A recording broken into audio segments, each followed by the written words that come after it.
வீட்டில் ஏதாவது ஃபங்க்ஷன் அப்படின்னா இந்த ரெண்டு விஷயத்தில் ஒன்று கண்டிப்பாக செய்வோம் இல்லையா? சம்டைம்ஸ் ரெண்டுத்தையும் சேர்த்து கூட செய்வோம். அது ஒன்று என்னன்னு பார்த்தீங்கன்னா கேசரி, இன்னொன்று உளுந்து வடை. முதல்ல கேசரி எப்படி செய்கிறது பார்க்கலாம். ஸ்டவ்ல ஒரு பக்கம் கடாய் சூடு பண்ணிக்கலாம். இன்னொரு பக்கம் பார்த்தீங்கன்னா தண்ணி வந்து சூடு பண்ணிட்டு இருக்கேன். கடாயில் கொஞ்சம் நெய் விட்டு கொஞ்சம் முந்திரி திராட்சை எல்லாம் வறுத்து தனியாக எடுத்து வச்சுக்கோங்க. இப்போ அதே நெய்யில் கரெக்டாக 1 கப் அளவுக்கு ரவை வந்து சேர்த்து நல்லா வறுத்துக்கோங்க. ரவை நல்லா வாசனை வர அளவுக்கு வறுத்தி எடுத்துக்கோங்க. இப்போ நல்லா கொதிக்கிற தண்ணி வந்து அதில் சேர்த்துக்கலாம். இந்த மாதிரி செய்யறதுனால ரவா வந்து கட்டி பிடிக்காது, அதே சமயத்தில் சீக்கிரமாக வந்து குக் ஆகிரும்.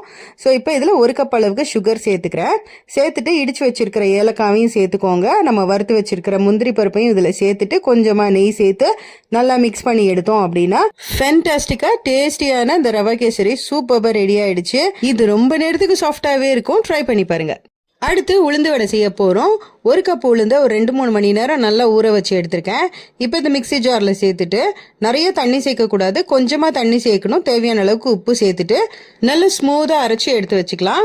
இப்போ மாவு ரெடி ஆகிடுச்சு. இப்போ இதில் கட் பண்ணி வச்சிருக்கிற வெங்காயம், கருவேப்பிலை, அப்புறம் பச்சை மிளகாய் இது எல்லாத்தையும் சேர்த்துக்கலாம். சேர்த்து இது எல்லாத்தையும் நல்லா மிக்ஸ் பண்ணி விட்டுக்கோங்க. இந்த மாவு பர்ஃபெக்டாக இருக்குது அப்படின்னு செக் பண்ணி பார்க்குறதுக்கு கொஞ்சம் எடுத்து இப்படி போட்டு பாருங்க. அப்படியே விழுந்துச்சு அப்படின்னா பர்ஃபெக்டாக மாவு ரெடி ஆகிடுச்சுன்னு அர்த்தம். இப்போ நான் வீடியோவில் காமிச்சிருக்கிறது மாதிரி கையை வந்து தண்ணி நினைச்சிட்டு இந்த மாதிரி வடைய வந்து நல்லா தட்டிட்டு காய வச்சிருக்கிற எண்ணெயில சேர்த்து பொரிச்சு எடுத்துடலாம். இப்போ எல்லா வடையும் நல்லா தட்டிட்டு எண்ணெயில சேர்த்தாச்சு. இப்போ நல்லா ஃப்ரை பண்ணிட்டு இதை வந்து டிஷ்யூ பேப்பர்ல போட்டு எடுத்து வச்சுக்கலாம். நல்ல சாஃப்டான உளுந்து வடை சூப்பராக ரெடி ஆயிடுச்சு. இது நல்ல கிறிஸ்பியா இருக்கும், உள்ள நல்ல சாஃப்டா இருக்கும். அவ்வளவுதான் நம்மளோட ட்வின் ரெசிபிஸ் கேசரி அண்ட் வடை சூப்பராக ரெடி ஆயிடுச்சு. இது உங்க வீட்டுல கண்டிப்பா நீங்களும் ட்ரை பண்ணி பாருங்க. அடுத்த வீடியோல பார்க்கலாம்.